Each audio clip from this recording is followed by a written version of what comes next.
नमस्कार। दृष्टि आईएएस के टुडेज जीके प्रोग्राम में आपका स्वागत है। शुरुआत करते हैं पिछले सेशन के रिकैप से। पहला प्रश्न था, अमेरिका की हिंद प्रशांत रणनीति के संदर्भ में निम्नलिखित कथनों पर विचार कीजिए। 1. इस रणनीति का मुख्य ध्यान सिविल सोसाइटी का विकास करना है। 2. इस रणनीति में भारत के साथ रक्षा साझेदारी करने की बात भी शामिल है। उपर्युक्त कथनों में से कौन सा यहाँ से कथन सही है या फिर है? इसका सही जवाब था दोनों, 1 और 2। अगला प्रश्न था, हाउस स्पैरो के संबंध में निम्नलिखित कथनों पर विचार कीजिए। 1. इसे IUCN की लाल सूची में लुप्त प्राय के रूप में वर्गीकृत किया गया है। 2. यह भारत में मूल रूप से पाई जाती है। 3. यह ज्यादातर पश्चिमी घाट के घने जंगलों में रहती है। उपर्युक्त कथनों में से कौन सा यहाँ से कथन सही नहीं है या फिर है? इसका सही जवाब था 1, 2 और 3। अगला प्रश्न था, निम्नलिखित युग्मों पर विचार कीजिए। 1. 22 मार्च विश्व जल दिवस।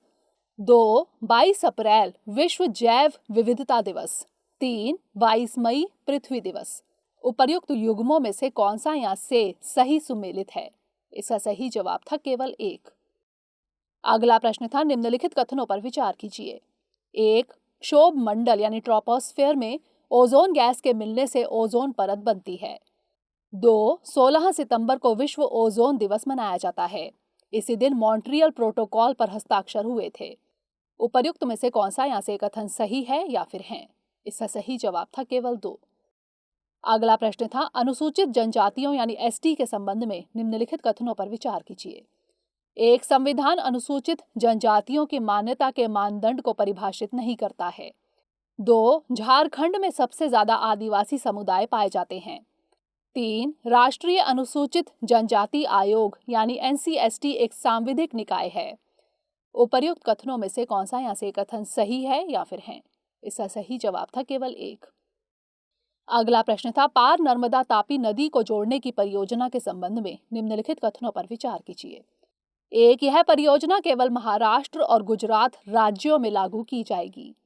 2. झेरी बांध महाराष्ट्र में बनने वाला एकमात्र बांध है, जबकि बाकी बांध गुजरात में बनेंगे। उपर्युक्त कथनों में से कौन सा यहाँ से कथन सही है या फिर है? इसका सही जवाब था दोनों, 1 और 2। अगला प्रश्न था, अभ्यास लेमिटिए के संबंध में निम्नलिखित कथनों पर विचार कीजिए। 1. यह भारत और सेशेल्स के बीच आयोजित किया जाने वाला एक प्रशिक्षण कार्यक्रम है। 2. यह 1992 से हर 2 साल में एक बार आयोजित किया जा रहा है। उपर्युक्त कथनों में से कौन सा यहाँ से सही नहीं है या फिर है? इसका सही जवाब था केवल 2। अगला प्रश्न था, तिब्बती भेड़िए के संबंध में निम्नलिखित कथनों पर विचार कीजिए। 1. यह वन्यजीव संरक्षण अधिनियम के तहत अनुसूची 1 पशु के रूप में संरक्षित है। 2. इसे IUCN की लाल सूची में कम चिंताजनक के रूप में सूचीबद्ध किया गया है। उपर्युक्त कथनों में से कौन सा यहाँ से सही है या फिर है? इसका सही जवाब था दोनों, 1 और 2। अगला प्रश्न था, भारत इजराइल संबंधों के संदर्भ में निम्नलिखित कथनों पर विचार कीजिए। 1. इजराइल ने 1 फरवरी 1992 को दिल्ली में अपना दूतावास खोला। 2. इससे पहले भी इजराइल का मुंबई में एक वाणिज्य दूतावास था जो 1953 से चल रहा था। उपर्युक्त कथनों में से कौन सा यहाँ से सही है या फिर है? इसका सही जवाब था दोनों, 1 और 2। अंतिम प्रश्न था, निम्नलिखित में से कौन सा देश 53.2 डिग्री सेल्सियस के गर्म तापमान पर पहुंच गया, जिससे यह पृथ्वी पर सबसे गर्म स्थानों में से एक बन गया है? इसका सही जवाब था कुवैत। शुरुआत करते हैं आज के सेशन की। सबसे पहले देखेंगे अभ्यास प्रश्न। प्रधानमंत्री जीवन ज्योति बीमा योजना यानी PMJJBY के संबंध में निम्नलिखित कथनों पर विचार कीजिए। 1. यह 60 वर्ष से अधिक आयु के लोगों और बैंक में खाता रखने वाले लोगों के लिए उपलब्ध है। 2. यह योजना केवल जीवन बीमा निगम द्वारा प्रदान की जाएगी। उपर्युक्त में से कौन सा यहाँ से कथन सही है या फिर है? केवल 1, केवल 2, दोनों 1 और 2, या फिर ना तो 1 और ना ही 2? इसका सही जवाब है ऑप्शन डी, ना तो 1 और ना ही 2, यानी दोनों कथन गलत है। केंद्रीय वित्त राज्य मंत्री ने कहा है कि प्रधानमंत्री जीवन ज्योति बीमा योजना में कुल 9,27,78,284 नामांकन हुए हैं। प्रधानमंत्री सुरक्षा बीमा योजना में 17,74,81,194 का संचयी नामांकन हुआ है। प्रधानमंत्री जीवन ज्योति बीमा योजना 18 से 50 वर्ष के आयु वर्ग के उन लोगों के लिए उपलब्ध है जिनके पास बैंक खाता है, जो ऑटो डेबिट में शामिल होने या ऑटो डेबिट शुरू करने के लिए अपनी सहमति देते हैं। अतः कथन 1 सही नहीं है। आधार संख्या बैंक खाते के लिए प्राथमिक KYC होगी। इस योजना के तहत दिनांक 1 जून से 31 मई तक की 1 वर्ष की अवधि के लिए 2 लाख रुपए का जीवन बीमा दिया जाएगा और इस योजना का नवीकरण भी हो सकता है। अगर बीमित व्यक्ति की किसी भी कारण से मृत्यु हो जाती है तो इस योजना के तहत जोखिम कवरेज 2 लाख है। इस योजना का लाभ उठाने के लिए 330 रुपए प्रति वर्ष के प्रीमियम का भुगतान करना होता है। यह प्रीमियम ग्राहक के बैंक खाते से एक किस्त में ऑटो डेबिट हो जाती है। यह योजना जीवन बीमा निगम और अन्य सभी जीवन बीमाकर्ताओं द्वारा दी जा रही है जो समान शर्तों पर उत्पाद की पेशकश करने के इच्छुक हैं। अतः कथन 2 भी सही नहीं है। तो इस तरह इस प्रश्न का सही जवाब है ऑप्शन डी, ना तो 1 और ना ही 2। आप में से अधिकतर स्टूडेंट्स ने इसका जवाब कमेंट सेक्शन में सही भेजा था। जवाब भेजने के लिए शुक्रिया। हमारे वीडियो अंग्रेजी में देखने के लिए फॉलो करें हमारा ही दूसरा यूट्यूब चैनल दृष्टि IAS इंग्लिश। आज के सेशन का पहला प्रश्न है, निम्नलिखित कथनों पर विचार कीजिए। 1. घुलित ऑक्सीजन यानी DO नदी तंत्र में उपलब्ध मुक्त ऑक्सीजन की मात्रा का माप है। 2. पानी की शुद्धता घुलित ऑक्सीजन की मात्रा के बढ़ने के साथ बढ़ती है। उपरोक्त में से कौन सा यहाँ से कथन सही है या फिर है? केवल 1, केवल 2, 1 और 2 दोनों, या फिर ना तो 1 और ना ही 2। इसका सही जवाब है ऑप्शन सी, 1 और 2 दोनों, यानी दोनों कथन सही हैं। हाल ही में जल शक्ति मंत्रालय ने यह दावा किया था कि गंगा नदी के जल की गुणवत्ता नदी परितंत्र को संचालित करने के लिए पर्याप्त है। घुलित ऑक्सीजन यानी DO जो कि नदी के स्वास्थ्य का संकेतक है, वह बाथिंग वाटर क्वालिटी क्राइटेरिया की स्वीकृत सीमा के अंदर है। घुलित ऑक्सीजन यानी DO नदी तंत्र में उपलब्ध मुक्त ऑक्सीजन की मात्रा का माप है। अतः कथन 1 सही है। कार्बनिक और अकार्बनिक अपशिष्टों की उपस्थिति पानी में घुलित ऑक्सीजन की मात्रा को कम करता है। विभिन्न कारणों से जल में घुलित ऑक्सीजन की मात्रा प्रभावित होती है, जैसे टर्बुलेंस यानी अशांति, प्रकाश संश्लेषी प्रक्रिया, जीवों द्वारा ऑक्सीजन का अवशोषण इत्यादि। जल की गुणवत्ता घुलित ऑक्सीजन की मात्रा के बढ़ने से बढ़ती है।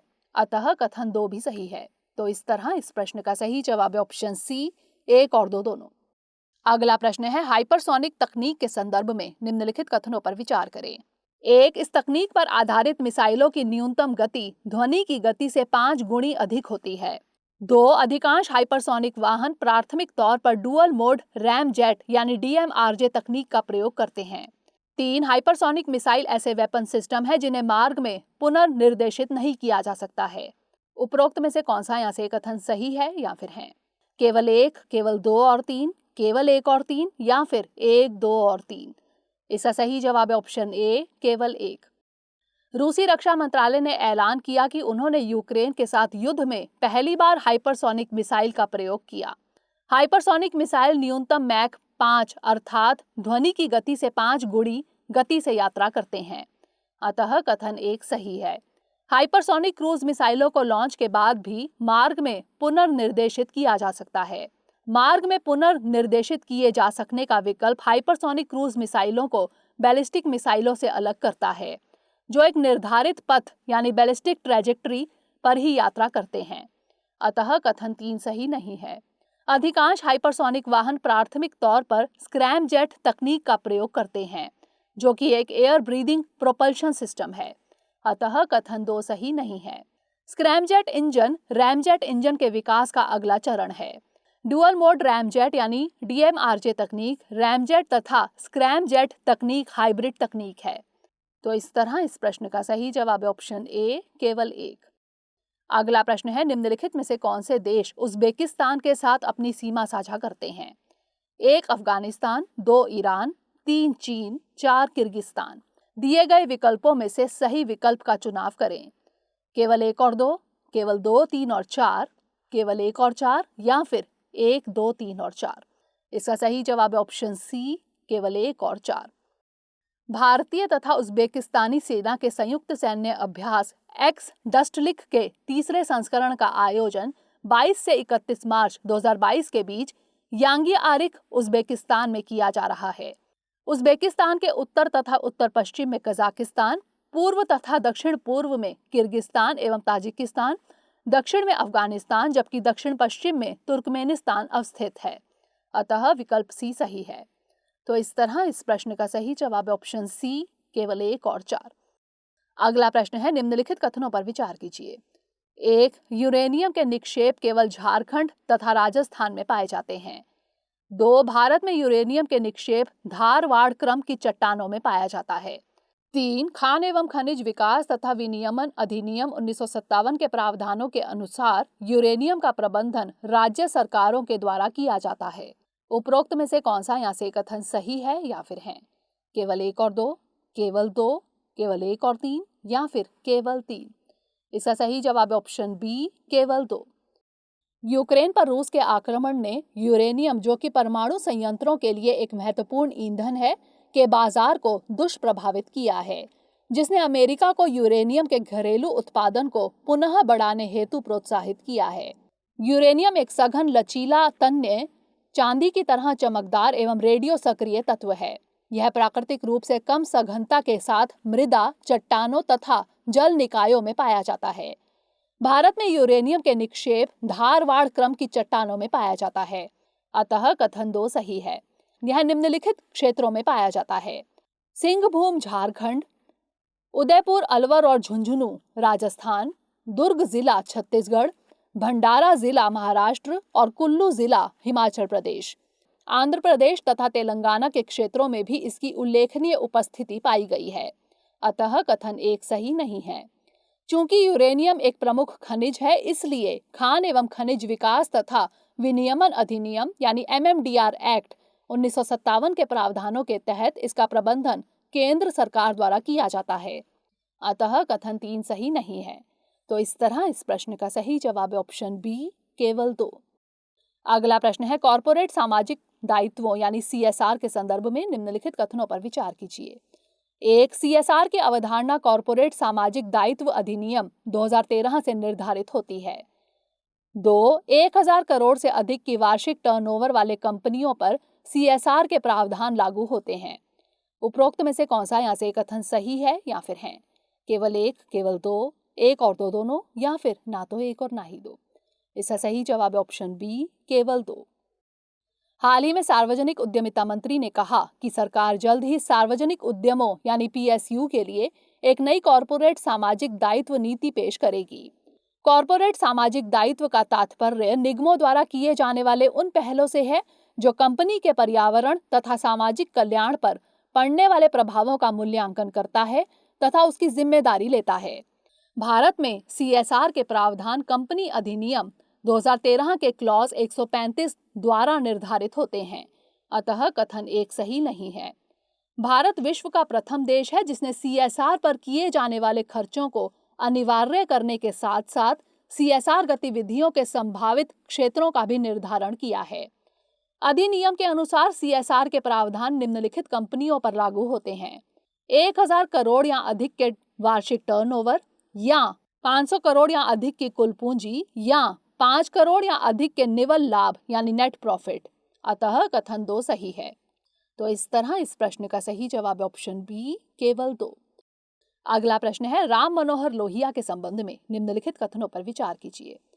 1. उन्होंने 1934 में भारतीय राष्ट्रीय कांग्रेस के भीतर एक वामपंथी समूह की स्थापना की।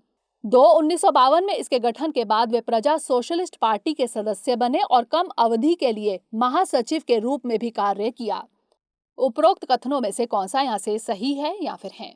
केवल 1, केवल 2, दोनों 1 और 2, या फिर ना तो 1 और ना ही 2? इसका सही जवाब ऑप्शन सी, दोनों 1 और 2, यानी दोनों कथन सही हैं। प्रधानमंत्री नरेंद्र मोदी ने समाजवादी नेता राम मनोहर लोहिया की जयंती पर उन्हें श्रद्धांजलि दी है। राम मनोहर लोहिया एक भारतीय राजनीतिज्ञ और कार्यकर्ता थे। इनका जन्म 23 मार्च 1910 को उत्तर प्रदेश के अकबरपुर में हुआ था। वह समाजवादी राजनीति के पक्षधर थे। वह 1934 में कांग्रेस सोशलिस्ट पार्टी यानी CSP में सक्रिय रूप से शामिल हुए और भारतीय राष्ट्रीय कांग्रेस के भीतर एक वामपंथी समूह की स्थापना की। इसलिए कथन 1 सही है। उन्होंने CSP कार्यकारी समिति में कार्य किया और इसकी साप्ताहिक पत्रिका का संपादन किया। कई मुद्दों पर प्रधानमंत्री जवाहरलाल नेहरू से असहमति के कारण उन्होंने और सीएसपी के अन्य सदस्यों ने 1948 में कांग्रेस छोड़ दी। 1952 में प्रजा सोशलिस्ट पार्टी के गठन के बाद वे इसके सदस्य बने और कुछ समय के लिए महासचिव के रूप में भी कार्य किया। इसलिए कथन 2 भी सही है। तो इस तरह इस प्रश्न का सही जवाब ऑप्शन सी, दोनों 1 और 2। अगला प्रश्न है, प्रधानमंत्री गरीब कल्याण अन्न योजना यानी PMGKAY के संबंध में निम्नलिखित कथनों पर विचार करें। 1, यह योजना 26 मार्च 2020 को शुरू की गई थी। 2, कार्यक्रम का संचालन सामाजिक न्याय और अधिकारिता मंत्रालय द्वारा किया जाता है। उपरोक्त कथनों में से कौन सा यहाँ से सही है या फिर है? केवल 1, केवल 2, दोनों 1 और 2, या फिर ना तो 1 और ना ही 2। इसका सही जवाब ऑप्शन ए, केवल 1। हाल ही में एक संसदीय स्थायी समिति ने खाद्य मंत्रालय से प्रधानमंत्री गरीब कल्याण अन्न योजना यानी PMGKAY का वस्तुनिष्ठ मूल्यांकन करने को कहा है। प्रधानमंत्री गरीब कल्याण अन्न योजना भारत में कोविड-19 महामारी के दौरान 26 मार्च 2020 को भारत सरकार द्वारा घोषित एक खाद्य सुरक्षा कल्याण योजना यानी फूड सिक्योरिटी वेलफेयर स्कीम है। इसलिए कथन 1 सही है।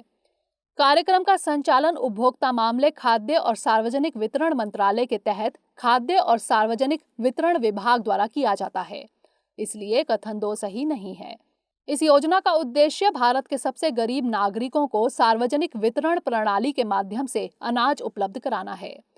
इसमें सभी प्राथमिकता वाले परिवारों जैसे राशन कार्ड धारकों और अंत्योदय अन्न योजना द्वारा पहचाने गए लोगों को अनाज उपलब्ध कराना है। इसे दुनिया का सबसे बड़ा खाद्य सुरक्षा कार्यक्रम माना जाता है। तो इस तरह इस प्रश्न का सही जवाब ऑप्शन ए, केवल 1। अगला प्रश्न है, मुल्ला पेरियार बांध के संबंध में निम्नलिखित कथनों पर विचार कीजिए। 1, इसका निर्माण 1887 से 1895 के दौरान किया गया था। 2, बांध का उद्देश्य पश्चिम की ओर बहने वाली पेरियार नदी के पानी को पूर्व की ओर कम वर्षा वाले क्षेत्रों की ओर मोड़ना था। उपरोक्त कथनों में से कौन सा यहाँ से सही नहीं है या फिर है? केवल 1, केवल 2, दोनों 1 और 2, या फिर ना तो 1 और ना ही 2। इसका सही जवाब ऑप्शन डी, ना तो 1 और ना ही 2, यानी दोनों कथन सही हैं। केरल सरकार ने सुप्रीम कोर्ट से कहा है कि 126 साल पुराने मुल्ला पेरियार बांध की सुरक्षा की समीक्षा विशेषज्ञों के एक स्वतंत्र पैनल द्वारा की जाएगी। बता दें कि यह बांध 155 फीट ऊंचा और 1200 फीट लंबा है। इसका निर्माण 1887 में शुरू हुआ और 1895 में पूरा हुआ। इसलिए कथन 1 सही है। इस बांध को बनाने का उद्देश्य पश्चिम की ओर बहने वाली पेरियार नदी के पानी को तमिलनाडु के थेनी, मदुरै, शिवगंगा और रामनाथपुरम जिलों के कम वर्षा वाले क्षेत्रों की ओर मोड़ना था। अतः कथन 2 भी सही है। यह बांध तमिलनाडु के मदुरै शहर की पानी की जरूरतों को पूरा करने के लिए बनाया गया था।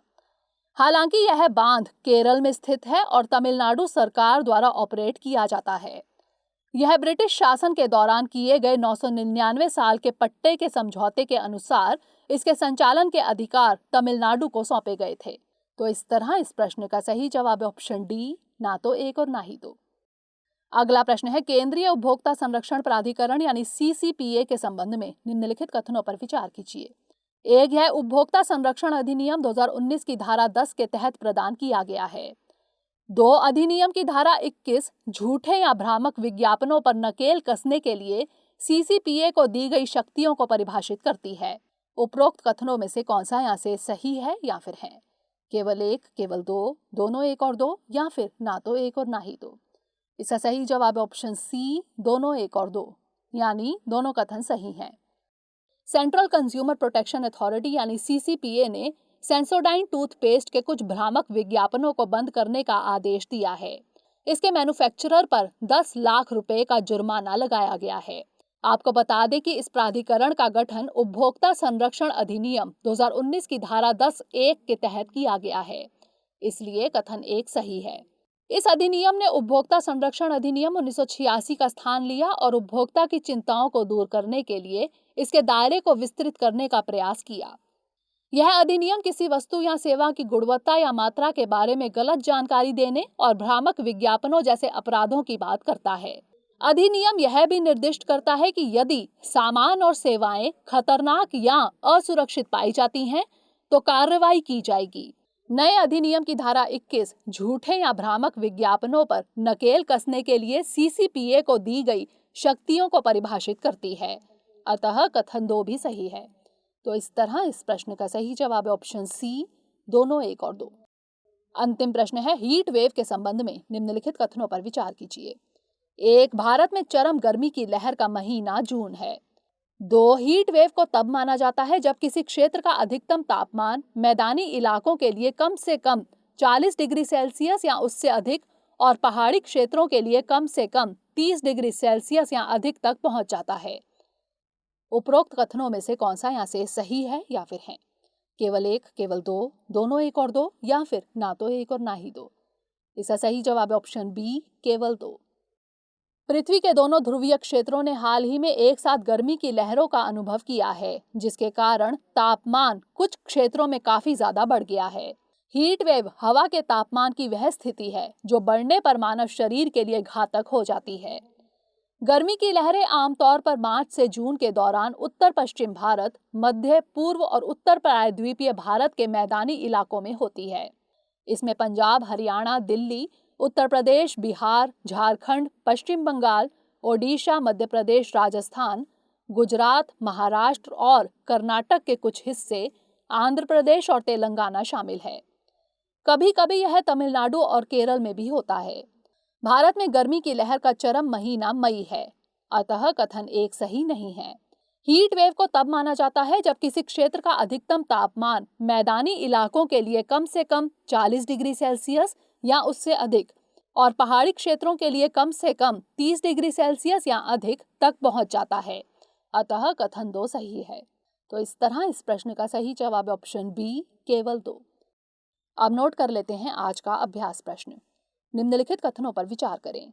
1, संविधान के अनुच्छेद 21 के तहत निजता का अधिकार एक मूल अधिकार है। 2, नागरिकों के व्यक्तिगत आंकड़ों यानी डेटा का प्रयोग तथा हस्तांतरण सूचना प्रौद्योगिकी यानी आईटी अधिनियम 2000 के तहत सूचना प्रौद्योगिकी यानी आईटी नियम 2011 के द्वारा विनियमित किया जाता है।